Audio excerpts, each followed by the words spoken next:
Hi, everyone. If you like my channel, please like and subscribe. There's a notifications bell down in the corner that will let you know as to when I'm going to be going live. And today I am going to kind of tackle a subject that I don't think gets tackled enough. And that is about how outreach can be really rough. And throughout my life, I've been called a bleeding heart. And for those of you who are outside maybe of the US and don't know what that expression is derogatory. It, as a matter of fact, got the definition pulled up. It is a person who is considered to be dangerously soft hearted, typically someone considered too liberal in their political views. In other words, those that believe in human rights and things. And here's the issue that I have with that. I've also heard it in reference to my other friends that are in outreach or service providers. And I think that the reason that this is wrong is because it takes a really strong heart to do what we do. It takes strength in knowing that there's only so much you can do and that people are dying because of that lack of housing or whatever.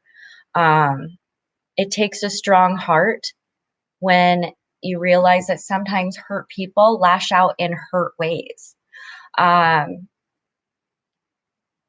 It's not all this hallmark card of, heart wrenching, oh, everything's, we're giving and people are like, thank you and wonderful and all this stuff. And I'm not saying that doesn't happen. It does.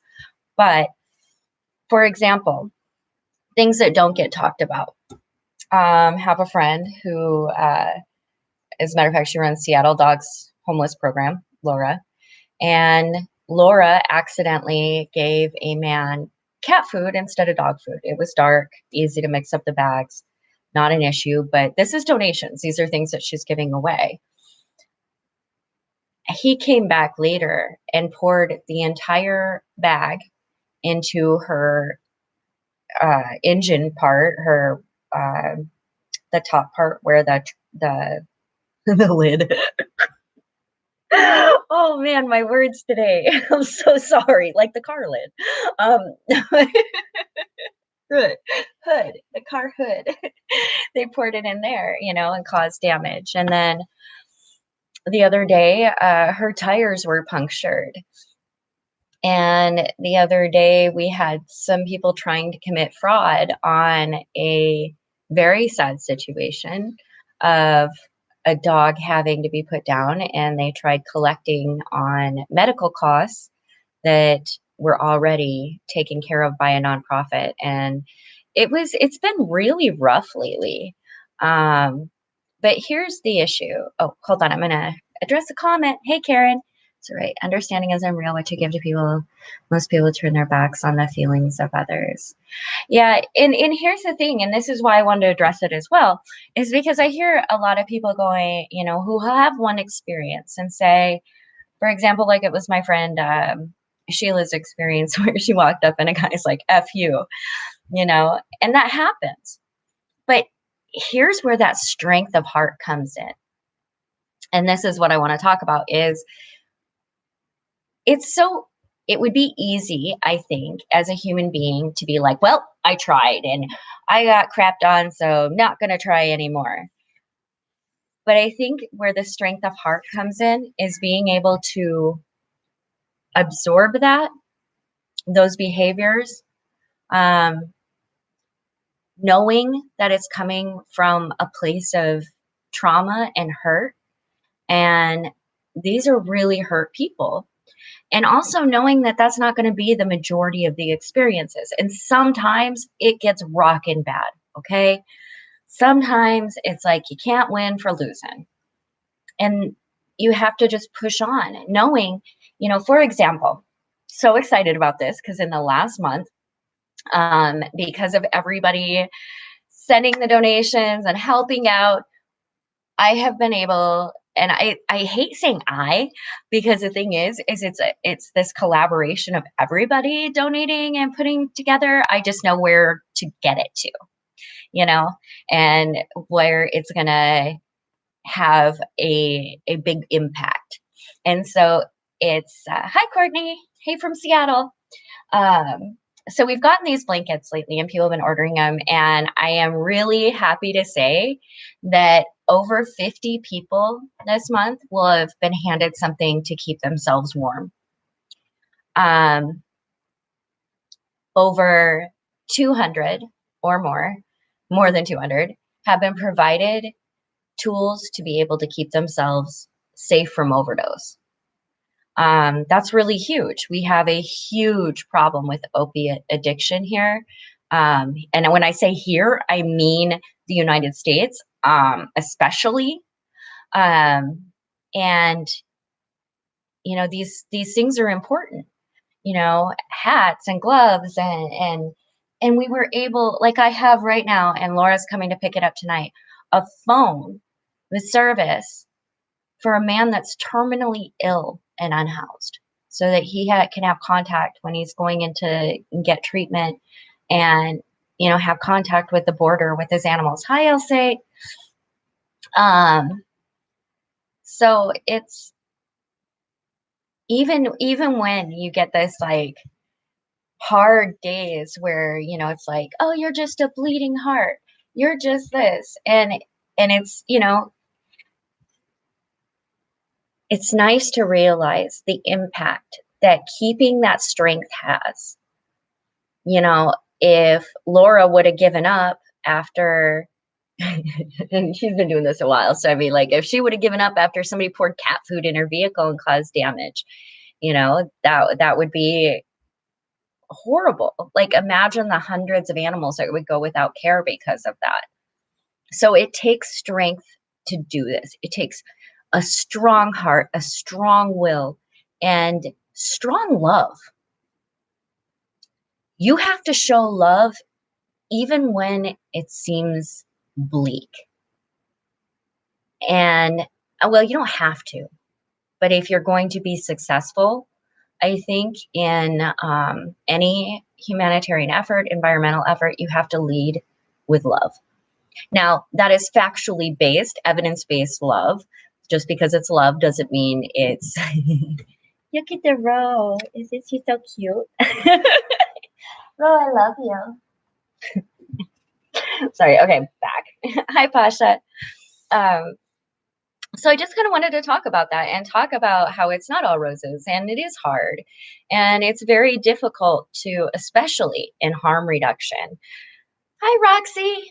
Especially in harm reduction, where you see these people that are literally on their last legs and you are, here, I will move this so everybody can see the row there.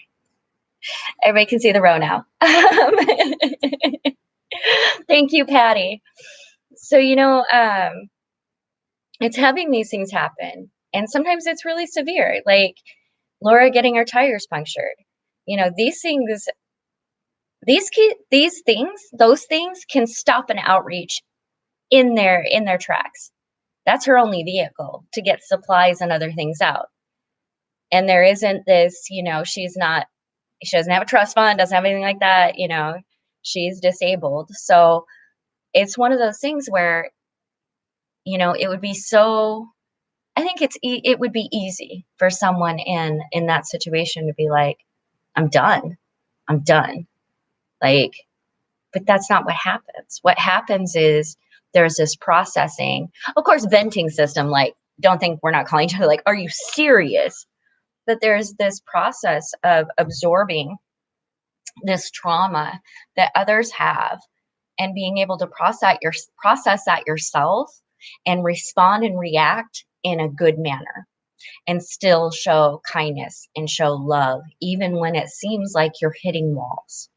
And so I just kind of wanted to talk about that, I think a lot of times in outreach and stuff, it is all about donations. Like, that's what keeps people alive, period. End of story. Donations keep people alive, getting them supplies to keep themselves warm, harm reduction supplies, like there's a list. And I think that when you are realizing the importance of that and the importance of sharing stories and sharing things that will warm people's hearts and make them feel compassionate and make them feel empathetic, that we forget sometimes to talk about the strength of heart that it takes to continue to do these things and to continue to be like, for myself, I had to, the reason that I kind of delegate where supplies go, and kind of, because I'm a displacement consultant, so I work with many, many nonprofits and can pretty much get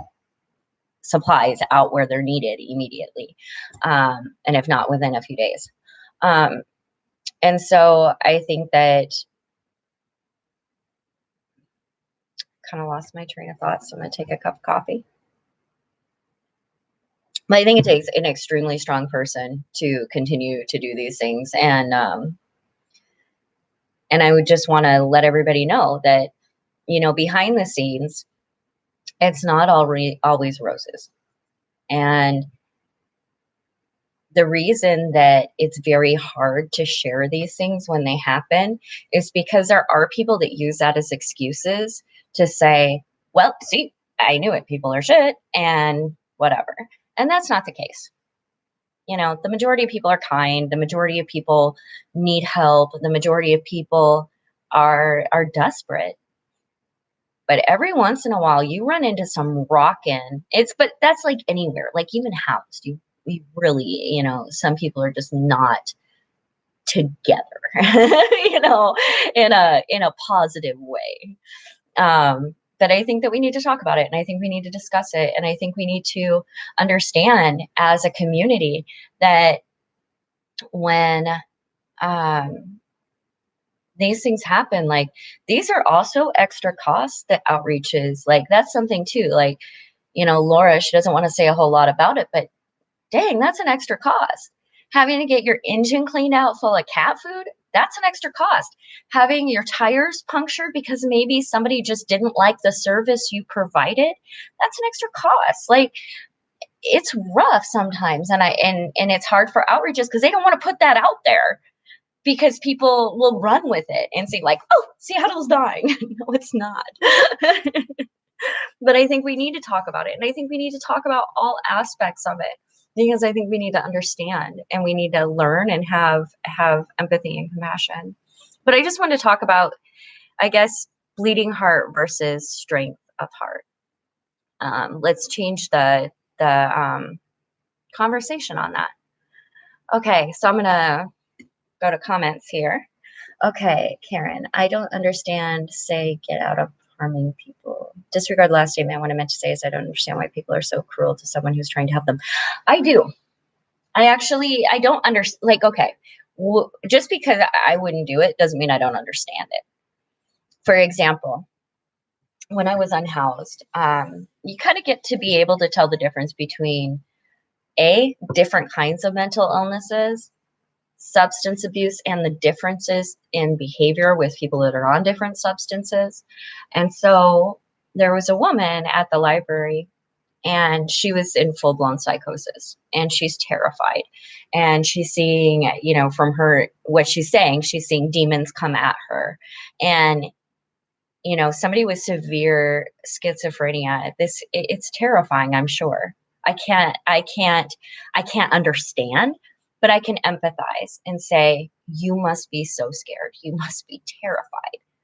And everybody at the library, like, we were waiting for it to open, and there was a line of people that were making fun of her and laughing and had their phones. And this woman is terrified, like literally terrified of something she can't control.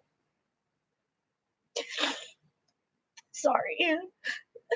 And so I go up and I'm like, hey, you're all right. We'll get you help. And she spit at me. And she got up and she was like, leave me alone, leave me alone. And I was like, cool. Okay. You need space, whatever is going on in your head. Fine. And as the doors opened and I walked in, I went to the security guard and I said, listen, there's going to be a woman in here coming in who's in full psychosis. You do not need to call the police. What you need to do is call the paramedics. And please don't kick her out. just understand that she needs help. It's very identifiable. And they understood and they took the correct measures. And that comes from being that person that can still, be there. And, and there was one time I was at a coffee shop, and this woman who was obviously, um she was ill. I don't know how, or um but she was delayed. And so a woman had walked in to get a coffee, and she's like, I'll get you coffee. I saw you outside, asking for change for coffee, and I'll buy it for you. And the woman's like, I'll get my own coffee. And I got my coffee. I got my coffee. I'll get my coffee. And he's like, it's okay. It's fine. Goes up to the order thing, and she's like, and they're talking to her, and they must know her really well. And they're like, hey, I heard you just worked at 24. And turns out, she's right down at the hospital and had just worked a 24-hour shift, was exhausted, beat on her feet. And, they were like, sorry about the lady. And she's like, meh. And she goes over, and I'm sitting there, and I'm just kind of like observant. And she walks over, and she's, putting her coffee together. And I looked at her, I said, you know what? I just want to say thank you. She goes, for what? I said, I see you. I saw what you did. And I know that the response wasn't the greatest, because some people just can't say thank you. Like, some people just aren't there, and that's okay. But I think it's important when we see those things to reach out to those people and say, thank you. I see you. I see that kind act, and it matters. It matters in this world, and know that people are watching, so it's a learning experience. It's a process, just like anything. So are there any questions? Anybody got anything to say? Any ideas? Okay. Hi, Big Slam. Hi, Carol. So you guys, in the descriptions, of course, is the PayPal link and the donations link. The fentanyl testing strips are no longer on there, because we actually contacted a company, and we can get them for cheaper. And with because now we've got carfentanil and acrofentanil and all these different kinds, these analogs, we have to get a certain kind of strip that'll test for them all. So we found a company that will let us buy them cheaper than Amazon and a better quality. So we're going to do that. But we still need medical supplies. We need warm stuff. And I'm asking you, I am begging you, if you live in an area that is freezing cold right now, please keep your eyes open for people. Dig in your closet, get something warm. It doesn't, an undershirt, a sweater, a whatever they can layer. It can be socks, and they don't have to be new. I mean, gently used, but as long as they're clean, get things on people so that they can stay alive. Okay. Even if people are frustrated because they refuse to go to the warming shelters, whatever, they still deserve to stay alive during this. So please watch out for each other. Please just keep your eyes open. You don't have to have people stacked up wall to wall in your home. But I think as a community, it is not only our responsibility to keep our eyes open and make sure that people aren't freezing to death, but also promote system changes. Talk to your local governments, talk to your emergency responders, talk to your outreaches and your nonprofits, and get involved. Let's make these changes so that housing is a real thing. Like, we can have, as human beings, this stable, safe place to achieve and thrive. And I think that's so important, because I know what it did for me.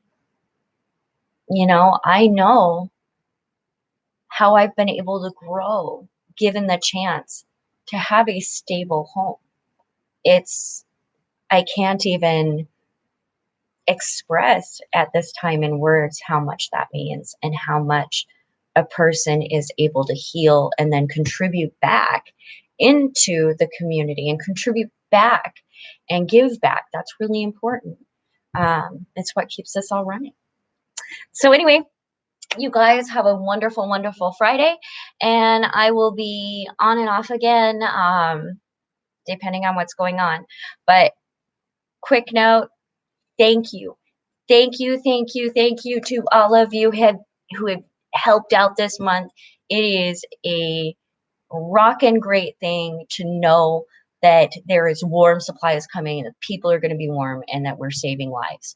And know that that's what's going on. And if you ever in your head you're like, oh, it isn't that much, it is. It is. It's a lot, and it's appreciated. And I'm sending tons of love. Totally. Thank you. Have a good day.